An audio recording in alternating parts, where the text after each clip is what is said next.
सभी दिव्यांग साथियों को मेरा गुरमीत सिंह आज़ाद का आप सभी को नमस्कार। बहुत ही एक पुराना मुद्दा ईश्वर जहाँ ने उठाया और मुद्दा वाजिब है। और जो दिल्ली की सरकार है उसने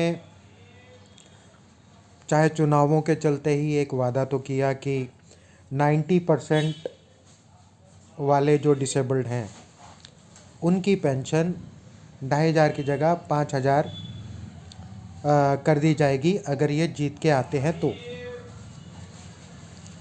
अभी ईश्वर जहाँ ने जो वीडियो डाला उसमें वो जो अपेक्षा कर रही हैं कि वीडियो ज़्यादा से ज़्यादा वायरल हो, वायरल ऐसे नहीं होते हैं, ना वायरल करवाए जाते हैं, वायरल अपने आप होती हैं चीज़ें अगर वो आपको एड्रेस जो करना चाहते हो वो एड्रेस हो जाए तो। दोस्तों, ये जो पेंशन का मसला है इसमें आप लोगों को सबसे पहले ये समझना पड़ेगा कि पेंशन आने का, दिव्यांगों को मिलने का जो फंड है वो किस तरीके से बजट में आता है, कौन से अकाउंट में आता है जहाँ से आप सबको पेंशनें दी जाती हैं। तो मैं अपने इस वीडियो में आपको वो बात समझाने की कोशिश करता हूँ और अगर आपको समझ में आ जाए तो आपको अपने इस मुद्दे को एड्रेस करने में काफ़ी मदद मिलेगी। आपको याद होगा बहुत पहले एमसीडी की एक पेंशन होती थी दिल्ली नगर निगम की, और एक दिल्ली सरकार की पेंशन होती थी जो कि शीला दीक्षित की तरफ से आती थी। तो एमसीडी की पेंशन अलग आती थी और दिल्ली सरकार की पेंशन अलग आती थी। दिल्ली सरकार की जो पेंशन थी उसमें 750 रुपये दिल्ली सरकार के होते थे और 750 रुपये केंद्र सरकार की तरफ से आते थे, तब वो 1500 की होती थी। और जो एमसीडी की थी वो 1000 की पेंशन होती थी। लेकिन उसमें समस्या ये थी कि यदि आप दिल्ली सरकार की पेंशन ले रहे हो तो आप एमसीडी की पेंशन नहीं ले पाओगे, और अगर एमसीडी की पेंशन ले रहे हो तो आप दिल्ली सरकार की पेंशन नहीं ले पाओगे। जब आम आदमी पार्टी 2013 में आई तब उन्होंने एक लॉजिकल प्लानिंग की। उन्होंने एमसीडी की जो फंडिंग थी जो आती थी और जो दिल्ली सरकार और केंद्र सरकार की मिला के 2,500 की पेंशन वो विकलांगों के लिए, दिव्यांगों के लिए रखी थी, और वो सब बराबर थी। मतलब 40% से ऊपर जो भी डिसेबल्ड है उसको वो 2,500 की पेंशन मिलती है।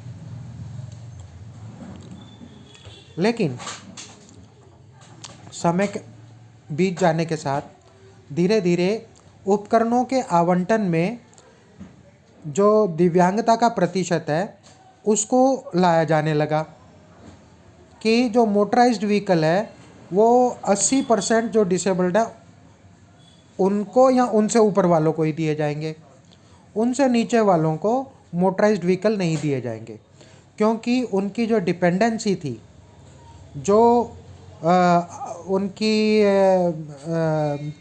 क्षमता थी, उसके हिसाब से ये तय किया गया था, बजट एलोकेशन किया गया था। अब फंडिंग तो वही है, कोई बफर अकाउंट नहीं है।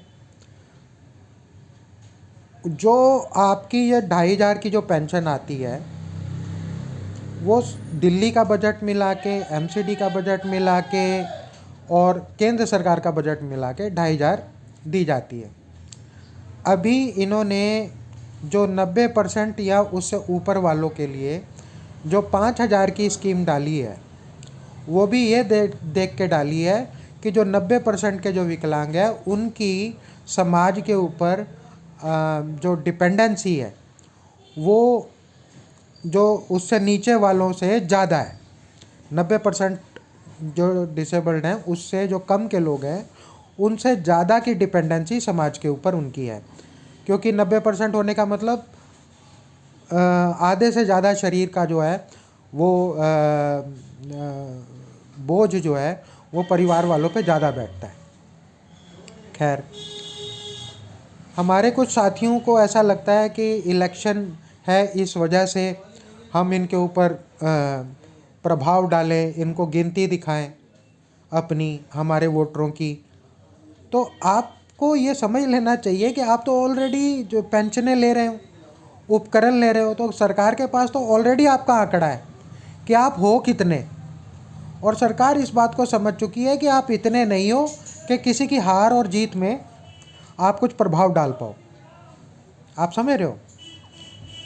सरकार को ये पूरी तरीके से पता है कि दिव्यांग लोगों की इतनी संख्या नहीं है कि वो किसी भी पार्टी की हार या जीत में कोई खास फर्क डाल पाए।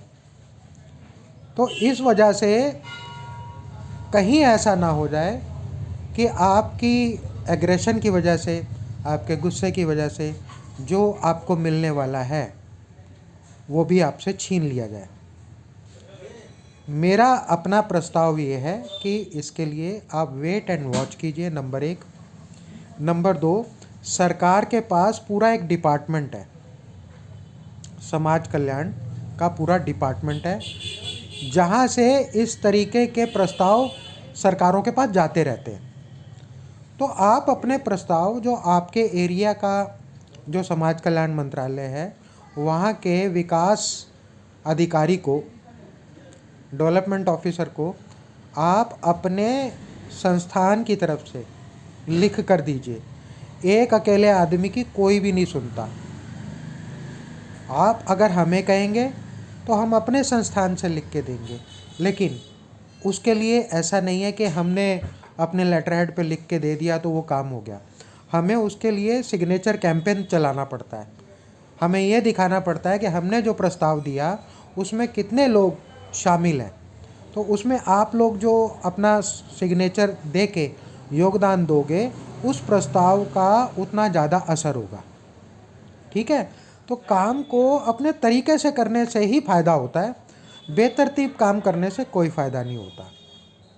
तो मेरा जो ये वीडियो है ये आज मैं डाल रहा हूँ आप लोगों को। मेरा फ़ोन नंबर आप सभी लोगों के पास है, मेरी ईमेल आईडी आप सभी लोगों के पास है। मैं अपना फ़ोन नंबर और अपना ईमेल आईडी नीचे डिस्क्रिप्शन में लिख दे रहा हूँ। जो लोग भी इस प्रस्ताव, जो मेरे इस वीडियो से सहमत हैं, वो वहाँ पर आकर मेरे मेल में, हमारे संस्थान के ईमेल में या हमारे संस्थान के व्हाट्सएप पे आप अपनी मंशा बताइए, अपना इरादा बताइए, हम उस तरीके से काम करेंगे। नमस्कार।